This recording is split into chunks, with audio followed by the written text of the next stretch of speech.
નમસ્કાર દોસ્તો, સાવધાન કરવા માટે ફરી એક વખત વિડીયો બનાવીએ છીએ। ગીર સોમનાથ જિલ્લામાં સિસ્ટમ એ જ છે, પદ્ધતિ બદલી ચૂકી છે। જી હા દોસ્તો, સામાન્ય રીતે કાયદા અને કાનૂન છે તેની એક સિસ્ટમ હોય છે ને આ સિસ્ટમ પ્રમાણે કામ ચાલતું હોય છે, પરંતુ હવે કંઈક બદલાવ આવી રહ્યો છે અને ખાસ કરીને એવા લોકો માટે ખરાબ દિવસો આવ્યા છે જે કાયદાનું ઉલ્લંઘન કરે છે, જે ક્યાંક ને ક્યાંક ચોરી કરે છે, પરંતુ સાથે જ ઈમાનદાર લોકો માટે સારા દિવસો આવ્યા છે। જી હા દોસ્તો, આજે વધુ એક વખત ગીર સોમનાથ જિલ્લામાં સપાટો બોલાવવામાં આવ્યો છે। કોણે સપાટો બોલાવ્યો છે, કોણ છે આ જિલ્લાની અંદર સિંઘમનું કામ કરી રહ્યા છે, આ તમામ મુદ્દે વાત કરીએ, પરંતુ 30 સેકન્ડ શિક્ષણ મુદ્દે વાત કરી લઈએ। સાયન્સ શૈક્ષણિક સંકુલ છે જૂનાગઢની અંદર અને માત્ર 150 વિદ્યાર્થીઓને ત્યાં એડમિશન આપવાનું છે। આ વિઝન સંકુલ છે જૂનાગઢનું, તે વિનામૂલ્યે અગર આપના બાળકને ત્યાં રાખવાનું હોય તો ટેસ્ટ છે, આ ટેસ્ટ તમામ તાલુકાઓની અંદર યોજાવાની છે, તો નોટ કરી લેશો। આ વિઝન સંકુલ છે ત્યાં જે શિક્ષકોની એક્સપર્ટ ટીમ છે તેને બેસાડવામાં આવી છે અને માત્ર 150 જ વિદ્યાર્થીઓને એડમિશન આપવાનું છે, જેથી કરીને તમામ વિદ્યાર્થીઓ પર ધ્યાન આપી શકાય। પરંતુ 11 અને 12 સાયન્સ બેના જ વિદ્યાર્થીઓને એડમિશન આપવાનું છે, તો અગર આપના બાળકો પણ 11 અને 12 સાયન્સમાં ઈચ્છા ધરાવતા હોય તો ચોક્કસથી આ વિઝન સંકુલની અચૂકથી મુલાકાત લેજો। હવે વિડીયોની શરૂઆત કરીએ। નમસ્કાર દોસ્તો, મારું નામ દિલીપ મોરી છે। ગીર સોમનાથ જિલ્લામાં હાલ સપાટો બોલી રહ્યો છે। જી હા દોસ્તો, કોઈ પણ ક્ષેત્ર હોય તમામ જગ્યા ઉપર એક પછી એક રેડો પડી રહી છે અને આ રેડો અન્ય કોઈ નહીં પરંતુ જિલ્લાના કલેક્ટર પાડી રહ્યા છે।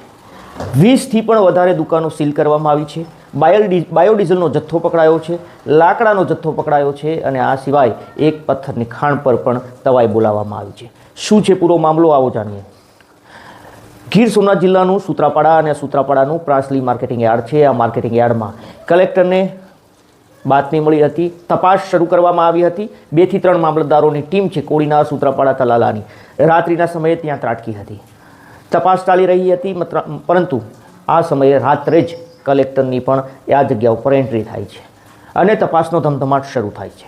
200 કટ્ટા જેટલો સરકારી જે લોકોના ગરીબ લોકો છે તેના માટે જે સરકાર અનાજનો જથ્થો આપે છે, આ જથ્થામાંથી ક્યાંક ચોરાયેલું અનાજ હોય તેવું દેખાઈ રહ્યું હતું।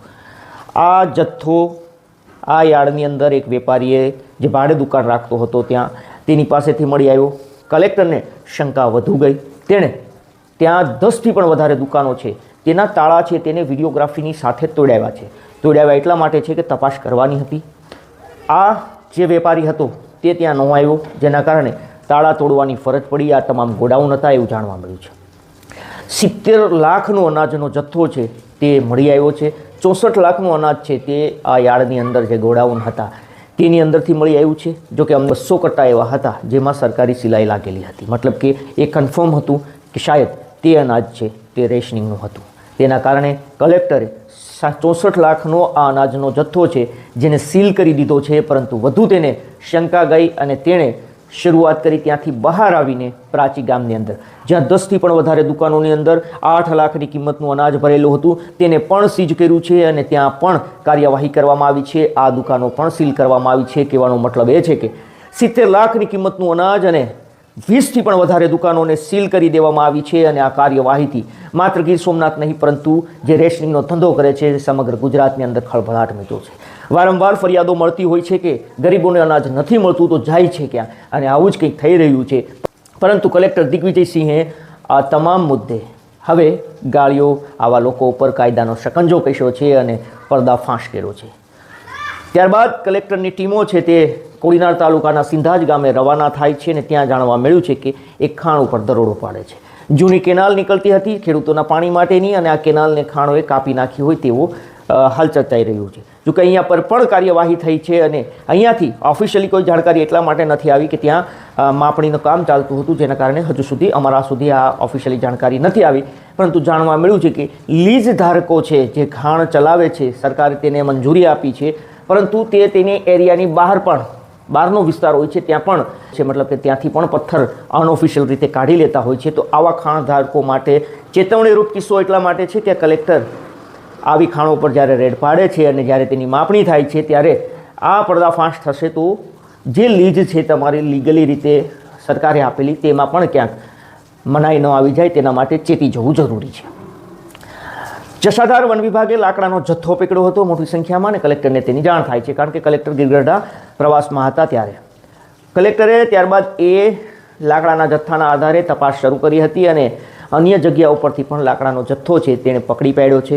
કોડીનાર વિસ્તાર હોય કે અન્ય વિસ્તાર, તે વેરાવળ તાલુકાના ગોવિંદપુરા ગામેથી લાકડાનો જથ્થો છે તે ઝડપી પાડ્યો છે. કહેવાનો મતલબ એ છે કે છેલ્લા 24-48 કલાકમાં તેણે તેની ટીમે રેડ પાડી છે. એક ઇણાજ ગામ અને ગોવિંદપુરા ગામની વચ્ચેની એક વાડી વિસ્તારમાં ગઈકાલે કલેક્ટરની ટીમે રેડ પાડી હતી અને ત્યાંથી બાયોડીઝલનો મોટો જથ્થો છે જે ઝડપી પાડ્યો છે. આપને જણાવી દઈએ કે બાયોડીઝલ એ છે જેની પરવાનગી હાલ નથી અને તે આ ડીઝલથી થોડું સસ્તા ભાવે મળતું હોવાના કારણે તેનું વેચાણ ગેરકાનૂની રીતે થતું હોય છે અને આવું જ કંઈક થતું હતું, જેનો પણ પર્દાફાશ થયો છે. તેની પણ ઓફિશિયલી જાણકારી આજ સાંજ સુધીમાં કલેક્ટર છે તેના દ્વારા મળશે, પરંતુ હાલ આ તમામ 4 રેડો છે તે કલેક્ટર અને કલેક્ટરની ટીમો દ્વારા પાડવામાં આવી છે. આની પહેલાં તેણે એક પેટ્રોલ પંપ ઉપર રેડ પાડી હતી જ્યાં પેટ્રોલની ચોરી થતી હતી. નાના ગરીબ માણસથી લઈને પૈસાદાર માણસ સુધી જે પણ ત્યાં પેટ્રોલ અને ડીઝલ પુરાવતા હતા તેની સાથે કંઈક ને કંઈક ખોટું થતું હતું. આનો પર્દાફાશ કર્યો છે. એ પેટ્રોલ પંપને પણ સીલ કરવામાં આવ્યો છે. અમે આપને માત્ર એટલું જણાવી દઈએ કે આવા તમામ લોકો જે કાયદાનો ભંગ કરે છે તે તમામ લોકો માટે આ વિડીયો છે તે સાવધાન કરનારો છે, કારણ કે આપ અગર નહીં ચેતો તો આપને ભારે મુશ્કેલીનો સામનો કરવો પડી શકે છે. કારણ કે હાલમાં જ ડીઝલનો જથ્થો છે તે મુદ્વારકાથી પકડાયો. 2 કે 3 હોડીઓ બોટો હતી, તેના માલિકોને મુશ્કેલી પડી છે. તે અન્યના કહેવાથી પોતાની બોટની અંદર ડીઝલ રાખ્યું હતું અને હવે એ બોટો ફસાઈ ગઈ છે, જેના કારણે આપને એ પણ જણાવી દઈએ કે અગર આવું કોઈ કામગીરી કરતું હોય અને આપને લાલચ થોડી ઘણી આપતું હોય તો એમાં ના પડશો, નહીંતર કલેક્ટર છે તેની બાજ નજર હવે આ જિલ્લા ઉપર છે અને હવે એક પછી એક તે પર્દાફાશ કરી રહ્યા છે. બીજી તરફ આ જ જિલ્લાના એસપી છે મનોહરસિંહ જાડેજા, તેનું પણ કંઈક આવું જ છે. ગઈકાલે કોડીનારની અંદરથી 6 લોકોને ઝડપી પાડ્યા છે જે મંદિરોની અંદર ચોરીને અંજામ આપતા હતા.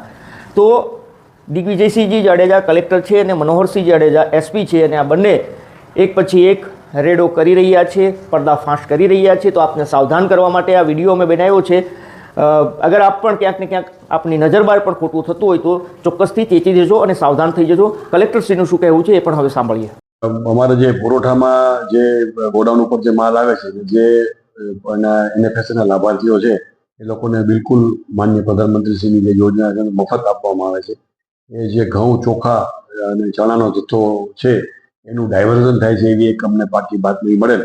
તેથી મેં રૂબરૂ એપીએમસી જે છે ત્યાં પ્રાસની ખાતે ગોડાઉન, એમાં એની મુલાકાત લીધેલ અને ત્યાં 12 જેટલી દુકાનોની અમે એની વિડીયોગ્રાફી કરાવી અને એના તાળા વગેરે તોડી અને અંદર ચકાસણી કરતા પુરવઠાનો જે પ્રથમ દેખાય એવો માલ જે છે એવો 64,32,850 નો જથ્થો છે એ ત્યાં એપીએમસીના ગોડાઉન પર સીલ કર્યો હતો. એમાં ઘઉં, ચોખા, બાજરી, ચણા અને એક બોલેરો પિકઅપ વાન એનું અમે ત્યાં સીઝર કરવામાં આવેલ. ત્યારબાદ રાત્રે લગભગ 4 વાગ્યાની આસપાસ પ્રાચી ખાતે જે દુકાનોમાં પણ આ માલ હોવાની અમને જે માહિતી મળેલ એની પણ ત્યાં રાત્રે અમે એની વિડીયોગ્રાફી સાથે એની દુકાનો ખોલી અને ચકાસણી કરેલ. કુલ 10 જેટલી દુકાનોમાંથી ત્યાંથી પણ અમને 8,83,135 ની રકમનો ઘઉં, ચોખા, બાજરી, ચણાનો જથ્થો મળેલ, જે અમે સીઝ કરી દીધેલ છે. સર, આમાં કોણ વ્યક્તિ આ નેટવર્ક ચલાવે છે?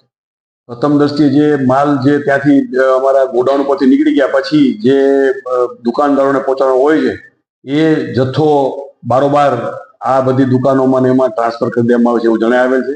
આની વિશેષ તપાસ છે એ ચાલુ છે. એના જે નિવેદનો લેવાના છે, જે દુકાનદારો છે કે જે બોલેરો જે ભાઈ જે અમારો ડીએસટી કોન્ટ્રાક્ટનો જે વાહન વાળો છે એ તમામના સ્ટેટમેન્ટ લીધા છે. પ્રાથમિક દ્રષ્ટિએ જે નામો ખુલ્યા છે એની વિશેષ તપાસ ચાલુ હોય એને આમ તો અત્યારે હું ડિસ્ક્લોઝ નહીં કરી શકું, પણ આપને એની 2 દિવસમાં તપાસ કરીને સંપૂર્ણ માહિતી આપવામાં આવશે. સર, અંદાજિત કેટલા લોકો હોઈ શકે છે? અંદાજિતમાં તો આમાં કેવું છે કે ભાઈ આ બહુ મોટું રેકેટ છે, જથ્થો જ ઘણો છે. લગભગ 73 લાખ જેવો જથ્થો સીઝ કર્યો છે. એટલે એમાં અલગ અલગ અમુક વેપારીઓ પણ સંકળાયેલા હોઈ શકે, અમુક જે ટ્રાન્સપોર્ટ વાળા જે છે, કોન્ટ્રાક્ટરો જે છે એ લોકો પણ સંકળાયેલા હોઈ શકે. અને વિશેષ જે આ માલ પાછો જે ભેગો કરીને જે વેચાઈ જાય છે તો એ લોકો પણ એમાં જવાબદાર ગણી શકાય, કારણ કે આ ચોરીનો માલ છે, સરકારી માલ છે અને એ જાણવા છતાં જે લેવામાં આવે છે તો એ લોકો પણ આમાં સંકળાયેલા હશે જ. એટલે તમામ આખું જે સર્કલ છે એ અમે તપાસ અંતે પૂરું કરી દઈશું. પોલીસ ફરિયાદ થાય કે કેમ? આમાં આની અમે અમારા જે નિયમ પ્રમાણે જે જથ્થા જે છે એ કરશું ને જરૂર થશે તો એ પણ કરશું. એફએસએલમાં મોકલવાનું છે? ના, જથ્થો આ સરકારી છે એ તો એને જેનો છે એને બોલાવશો એટલે બિલ આપી જ નહીં શકે, કારણ કે આમાં તો ક્લિયર કટ છે. આમાં એના કટ્ટાના છે એમને જ સીધા ઉપર મૂક્યા છે, એટલે એમાં કોઈ શંકાને સ્થાન જ નથી એફએસએલ મોકલવાની. જે લોકો ગ્રામ્ય વિસ્તારમાં રહે છે, ગરીબ લોકો જે રાશન માટે આવે છે, એવા લોકોને શું મેસેજ આપવા માંગો છો? અમને સરકારશ્રી દ્વારા, માનનીય પ્રધાનમંત્રીશ્રી દ્વારા મફતમાં આ બધો જથ્થો આપવામાં આવે છે. તો આપણે થોડા ઓલા માટે જથ્થો લઈ લઈએ અને પછી કોઈ પાછો ઉઘરાવે અને પાછો ના દઈ દેવો જોઈએ. આનો સંપૂર્ણ આપણે ઉપયોગ કરીએ. અંદાજિત 80 કરોડ લોકોને ભારત સરકાર દ્વારા મફત જથ્થો આપવામાં આવે છે, ઘઉં, ચોખા, ચણાનું ને આ બાજરીનું. તો તમને તમારા કુટુંબજનો માટે આપવામાં આવે છે, તો તેનો ઉપયોગ કરવો જોઈએ. અને જો આ જથ્થો ના મળતો રેગ્યુલર, તો મામદાર કક્ષાએ પુરવઠામાં કે કલેક્ટરશ્રીને ફરિયાદ કરવી જોઈએ.